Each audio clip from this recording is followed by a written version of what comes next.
آج پوری دنیا کے اندر لوگ یہ شکایت کرتے ہیں مولانا بہت کماتے ہمارے گھر میں برکت نہیں ہوتی، نماز بھی پڑھ رہے برکت نہیں ہے، روزے بھی رکھ رہے برکت نہیں ہے، تلاوت بھی ہو رہی ہے برکت نہیں ہے۔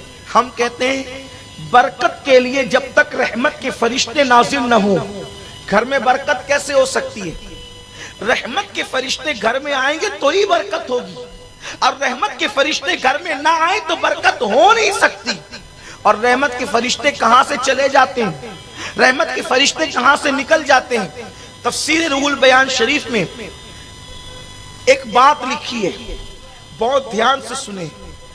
آج گھر کی عورتیں تو باہر بھی دوپٹہ نہیں اوڑھتی، جو باہر دوپٹہ نہ اوڑھے تو گھر میں دوپٹے کا کیا تصور ہو سکتا ہے؟ حالانکہ تقویٰ یہ ہے کہ عورت اگر اکیلی ہو، کوئی نہ ہو، تو بھی کم سے کم وہ اپنے سر کے بالوں کو چھپا کر کے رکھے، کیونکہ جب کوئی نہیں ہوتا ہے تو فرشتے اس کے ساتھ ہوتے ہیں، تو فرشتوں کے احترام میں وہ کم سے کم اپنے سر کے بالوں کو چھپا کر کے رکھے۔ یہ عورت کے لیے حیا ہے، اور عورت اگر بے حیا ہو جائے تو پھر سماج سے حیا ہی ختم ہو جائے گی۔ لوگ کہتے ہیں کہ یہ مسلمانوں کو کیا ہو گیا، یہ عورتوں کو بہت مقید کرنا چاہتے ہیں۔ ہم مقید نہیں کرنا چاہتے کہ رکھتے ہیں۔ ارے ہم بازار میں کھانے کو بے حیائی سمجھتے ہیں، اس لیے کہ ہماری پلیٹ پر جو پیٹ میں جا رہی ہو، توجہ فرمائے، جو پلیٹ کا کھانا پیٹ میں جا رہا ہو اس پہ آوارہ لوگوں کی نظر پڑے، ہمارا مذہب اس کی اجازت نہیں دیتا۔ تو جو کھانا پیٹ میں جا کر ہضم ہو جائے اس پہ کسی کی نظر پڑے، ہمیں یہ پسند نہیں ہے۔ جو زندگی کا ساتھی بنے عورت، اس پر لوگوں کی نظر پڑے، ہم یہ کیسے گوارا کر سکتے ہیں؟ یہ تو بے غیرت لوگوں کا کام ہے، بے حیا لوگوں کا کام ہے کہ وہ عورتوں کو نمائش بناتے ہیں۔ ہمارے مذہب میں تو عورت کا مقام بڑا بلند ہے، اس کا مرتبہ بڑا بلند ہے، تو ہم عورتوں کو نمائش نہیں بناتے۔ عرض کر رہا تھا کہ عورتیں بالوں کی نمائش کری تو بیچاری گھر میں کیا دوپٹہ اوڑھے گی؟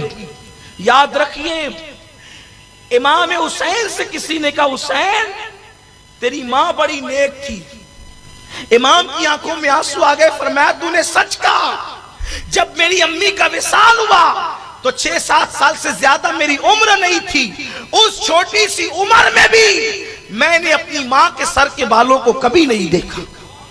جس نے اپنے بیٹوں سے بھی اپنے سر کے بالوں کی حفاظت کی ہے وہ نبی کی شہزادی سیدہ فاطمہ الزہرا سلام اللہ علیہا ہے۔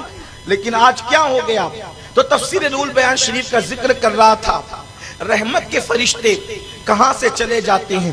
جب حضرت ابراہیم علیہ السلام کو آگ میں ڈالنے کے لیے نمرود نے علاوہ تیار کیا اور آگ جلائی، بہت بڑی آگ جلائی، اتنی بڑی آگ جلائی کہ وہ آگ جو ہے اس کا علاوہ جو اس کا حوض تھا وہ تقریباً 80 گز بتایا جاتا ہے، اور ہر بندہ اس میں لا کر کے لکڑیاں، کوئلے اور ایندھن ڈالتا، حتیٰ کہ عورتیں منتیں مانتی کہ میرے بچے کو شفا ملے گی تو چرخہ کاٹ کر جتنی رقم آئے گی وہ سب ابراہیم کو جلانے کے لیے میں خرچ کروں گی۔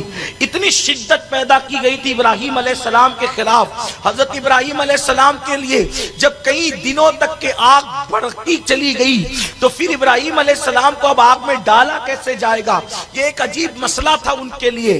تو شیطان نے آ کر انسانوں کو منجنیق بنانا سکھایا، گوفن جس کو کہتے ہیں منجنیق، وہ بنانا سکھایا۔ اور جب وہ لوگوں نے منجنیق تیار کر دی تو تیار کرنے کے بعد منجنیق اور گوفن آپ سمجھتے ہیں نا کہ رسی کھینچی جاتی ہے اور کھینچ کر کے چھوڑ دی جاتی ہے، تو جو پتھر رکھا ہوتا ہے اس پر جا کر کے لگتی ہے اور وہ بہت دور تک کئی میلوں تک کے پتھر جاتا ہے۔